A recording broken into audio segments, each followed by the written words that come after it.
Good morning বন্ধুরা, তোমরা সবাই কেমন আছো? জানোই আমার ছেলের খুব শরীর খারাপ, মানে জ্বর এখনও কমেনি।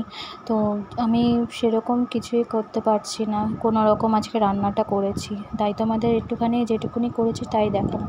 সারাদিন ওকে কোলে নিয়েই রাখছি। কুমড়োর ছক্কা করব, তাই জন্য একটু পেঁয়াজ ভেজে নিচ্ছি, আর কুমড়ো দিয়ে করব, আর সোয়াবিন করব পেঁয়াজ রসুন দিয়ে।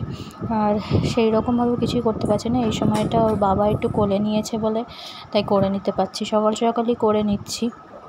তার মধ্যে আজকে বৃহস্পতিবার, তো একটা মায়ের ঘট বসানোর ব্যাপার থাকে। দেখো এইভাবে সর্বক্ষণ কোলে নিয়ে রাখছি। আর লক্ষ্মী পুজোর দিন যেন ঘট বসাতে একটু হলেও সময় দরকার হয়।